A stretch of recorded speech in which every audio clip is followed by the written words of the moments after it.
आपको क्रूड का इंपैक्ट दिखाता हूं और मयूरेश से भी चर्चा करनी है। 4 का चौका, सस्ता ऑप्शन आज। मानस, आप रेडी रखना, आपके पास आऊंगा सर, थोड़ी देर में आता हूं। एफएनओ सुपरस्टार के लिए सचिन, एक और बढ़िया सिप एक अदानी पोर्ट्स तो आ गई आपके सौजन्य से, इसके अलावा भी क्या क्या रडार पे देखिएगा। चार्ट का चमत्कार, चंदन के पास चलेंगे और चंदन समझेंगे उनका सबसे प्रिफर्ड आइडिया। और मिड कैप फंडा के लिए सनी अग्रवाल भी जुड़ेंगे और उनसे बातचीत करेंगे। सनी जी थोड़ी देर में बस आपके पास। आज की सबसे इंटरेस्टिंग क्यू था ग्लोब से अपने लिए क्रूड का, वीरू ने टच अपॉन भी कर रहा था। देखिए क्रूड का क्या प्रोफाउंड इंपैक्ट है, वो $60 के नीचे ब्रेंट के स्लिप होने का मतलब। तीनों ऑयल मार्केटिंग कंपनीज 3.25 से 4.5 पौने 5% के जंप के साथ कामकाज करती हुई। इन सब पे आज सुबह सीधा सौदा में बहुत डिटेल में चर्चा भी हो रही थी। इसके अलावा एविएशन स्टॉक्स 2 ही हैं लिस्टेड, इंटरग्लोब और स्पाइसजेट, दोनों धूम मचाए हुए हैं, दोनों में उछाल है। इंटरग्लोब तो अपन बढ़िया तरीके से ट्रेड राइड भी करते हुए नजर आएंगे आपको।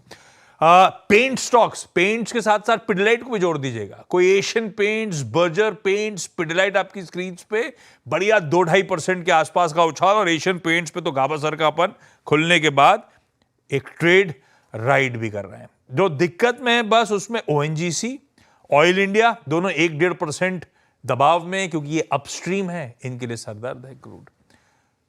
बहुत प्रोफाउंड वो इंपैक्ट है। आज बहुत अच्छा क्यों था आपके लिए कच्चा तेल का, और उसी लिहाज से आपने क्रॉस द बोर्ड बढ़िया मूव्स आते हुए देखे। वीरू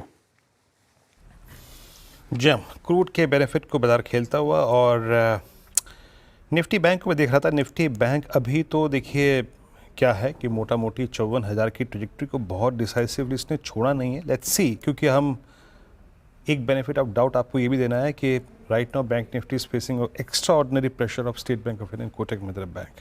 ये 2 चीज़ों का एक्स्ट्रा ऑर्डिनरी प्रेशर झेल रहा है, बट स्टिल अभी 55,000 की ट्रेजेक्ट्री को बहुत डिसाइसिवली छोड़ नहीं रहा है। और क्या है, कुछ NBFCs में अच्छा मूव आ रहा है और ये अच्छा कर रही हैं।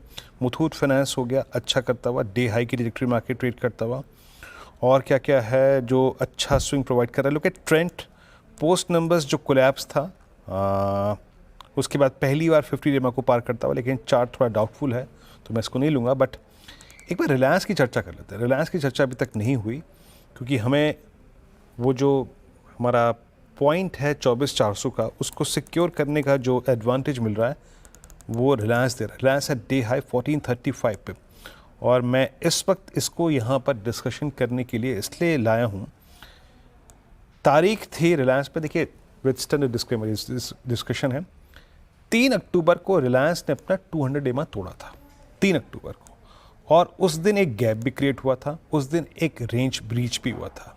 उस दिन के बाद का ये जो प्राइस है 1435 एग्जैक्टली वो वाला पॉइंट है जहां में हम गैप फिल करने जा रहे हैं।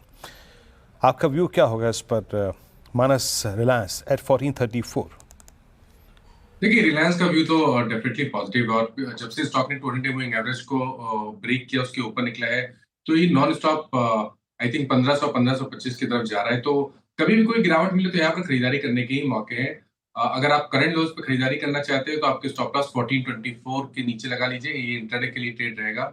1424 के नीचे स्टॉप लॉस लगाइए, 1455 तक के टारगेट्स पॉसिबल है। लेकिन अगर आप एक पोजिशनल ट्रेडर है तो गिरावट का इंतजार करिए 1390 के स्टॉप लॉस से, और फिर टारगेट आप बड़े सेट करिए 1525 के आसपास के। इस बीच इंद्रप्रस्थ गैस को स्क्रीन पे लाइए, बढ़िया मोमेंटम बन रहा है आज के सेशन में। पिछले कुछ दिनों से बढ़िया वॉल्यूम्स के साथ तगड़े अप मूव्स, और आज भी देखिए ऑलमोस्ट एक ट्रेंडिंग डे, 4.25% आईजीएल उछाल के साथ। सतपति साहब एक बार चार्ट देखिएगा इंद्रप्रस्थ गैस की। अच्छा, रिलायंस की क्योंकि चर्चा हुई, एक बात ध्यान रखिएगा, इस चैनल का स्वामित्व और प्रबंधन रिलायंस इंडस्ट्रीज के पास है। मानस को पसंद आ रहा है ये स्टॉक, लेकिन अगर आप ट्रेड लेने का मन बना रहे हो तो एक इंडिपेंडेंट फाइनेंशियल एडवाइजर से भी प्लीज कंसल्ट करिएगा। सतपति साहब आईजीएल देखा? देखा आशीष जी, आईजीएल एमजीएल दोनों का चार्ट अच्छा है। आईजीएल में एक चीज जो प्रोमिनेंटली दिख रही है वो है शॉक कवरिंग। अगर ओपन इंटरेस्ट देखे तो घट रहा है, तो इसका मतलब आज ये मोमेंटम फिर चलेगा। रेजिस्टेंस कहाँ है? मेरे हिसाब से 208 से लेके 212 ये इसका स्विंग का पहला हर्डल होगा, जहां पे इसका 200 डीएमआ प्लेस्ड है। तो आज के लिए 208 से 215 सॉरी 12 ये इसका टारगेट लेके काम करें। IGL is a buy. Stop loss थोड़ा सा डीप रखना पड़ेगा 196 का, 196 के स्टॉप लॉस के साथ आईजीएल को लॉन्ग करें।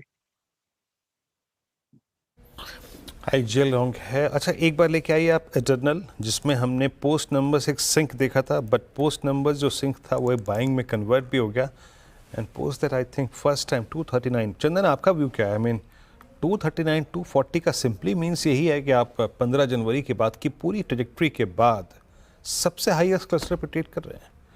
आपका व्यू इस वक्त ये एटर्नल पर? देखिए, एटर्नल की बात करें तो वीरू काफ़ी क्लोजली मैं इस काउंटर को ट्रेक कर रहा हूँ और 200 के आसपास काफ़ी अच्छा एक ब्लॉक देखने को मिल रहा है। 200 के आसपास आई थिंक सारे प्राइस पैटर्न स्टडीज़ और डिलीवरी वॉल्यूम सब मार्क देखने को मिले, जो क्लियर इंडिकेट कर रहा है कि 200 पे ब्लॉक बाय यहाँ पे हुआ है। Overall positional point of view से बात करूँ तो मेरा ऐसा मानना है कि 200 के सपोर्ट से 300 तक के टारगेट बनने चाहिए, बट 200 तो ऑलरेडी काफ़ी रिकवर हो चुका है। तब जो इमीडिएट बेस बनेगा वो कहीं ना कहीं 220 के आसपास बनेगा, जो प्रीवियस डे का एक स्विंग लो है। और मेरा ऐसा मानना है कि 220 के सपोर्ट से कहीं ना कहीं 265 तक जाना चाहिए। और इंट्राडे को ट्रेड सेटअप ढूंढता है तो 232 का सपोर्ट लगा सकते हो, 248 250 तक के टारगेट। कुल मिला के intraday, short term, positional, long term, हर तरह से काउंटर अच्छा लग रहा है मेरे हिसाब से। आपके पोर्टफोलियो, ट्रेडिंग और इन्वेस्टमेंट दोनों में काउंटर रहना चाहिए। अरे वाह, इटर्नल, अर्स्टवाइल, जोमैटो, तमाम टाइम फ्रेम्स के लिहाज से चंदन को पसंद आ रहा है भाई साहब। 265 तक की तैयारी कर रहा है।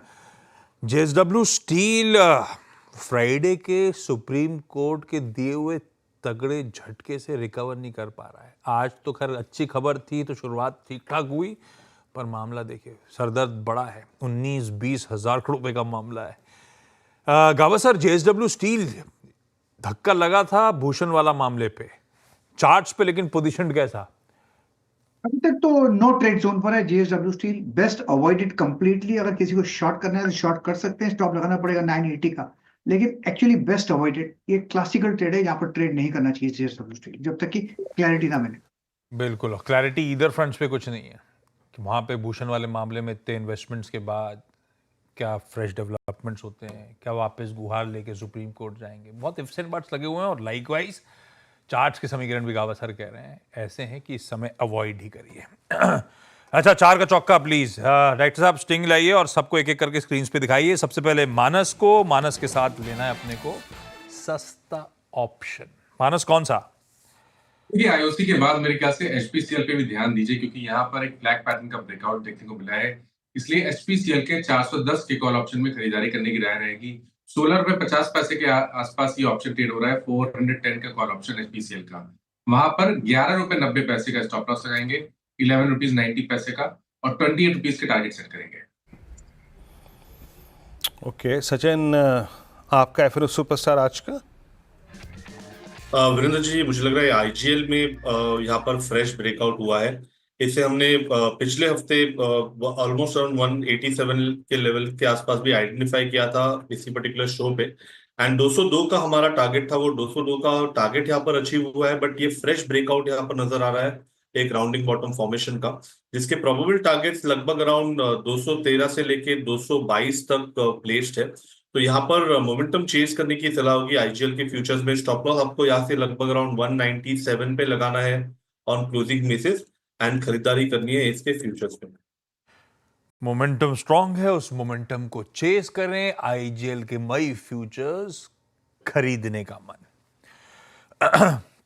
चार्ट का चमत्कार लाइए चंदन को स्क्रीन पे। चंदन, क्या पिक किया सर?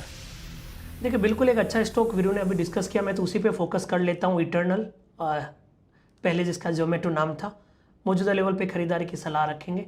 हल्का से डिप आए तो और अच्छा है। 233 का इमीडिएट सपोर्ट है, 250 के टारगेट। ओके, एटर्नल 233 का stop loss, it's doing well. D high की ट्रैजेक्टरी में आके ट्रेड करता हुआ शानदार मूव, यहाँ पे बड़ा स्ट्रॉन्ग रिवर्सल है यहाँ पे। सनी जी के पास चलते हैं। आज का मिड क्या फंडा पिक करेंगे? सनी जी, क्या पिक कर रहे हैं आप? Good morning Virendra ji. आज का पिक रहेगा Indian bank with a price target of 630 rupees. काफी अच्छे नतीजे बैंक ने डिक्लेयर करे थे और साथ में जो गाइडेंस है वो भी काफी रोबस्ट है। अगर आप देखेंगे, एडवांसेस ग्रोथ का गाइडेंस 10 से 12% का दिया है FY26 का, डिपॉजिट ग्रोथ का 8 से 10% का, GNPA less than 3%, NNPA close to 20 basis point, और at the same time ROA of more than 1.2%। हमें लगता है कि ROE भी 17-18% के ऊपर ही रहेगा इंडियन बैंक का। तो हमें लगता है कि जो फेयर वैल्यू है इंडियन बैंक का 630 रुपीज का है। वन टाइम प्राइस तो बुक पर ट्रेड कर रही है FY26 के, अगर हम वैल्यूएशन पर देखते हैं तो आई थिंक एक decent bank trading at a very reasonable valuation, तो मीडियम टू लॉन्ग टर्म के लिहाज से पोर्टफोलियो में लिया जा सकता है। बिल्कुल, एसेट क्वालिटी वगैरह के नंबर्स वगैरह देखेंगे तो किसी भी प्राइवेट को टक्कर देने के लिए कई सारे सरकारी बैंक नजर आएंगे आपको। गजब इंटरनल्स हैं, इंडियन बैंक पसंद आ रहा है। रिकैप करता हूं सारे। आज का सस्ता ऑप्शन मानस के सौजन्य से, और वो था हिंदुस्तान पेट्रोलियम HPCL। 16.5 पे मेंशन कर रहा था, 17 पे खड़ा है, 11.90 का स्टॉप लगाइए, लीजिए 410 का कॉल। इसका तेजी और तूल पकड़ सकती है। FNO सुपरस्टार IGL था सचिन की तरफ से, एक फ्रेश ब्रेकआउट है, मोमेंटम चेस करने वाला स्टॉक है। ये मोमेंटम इसको 213 से 222 ले जाने की तैयारी कर रहा है। 197 पे अपना SL प्लेस्ड है।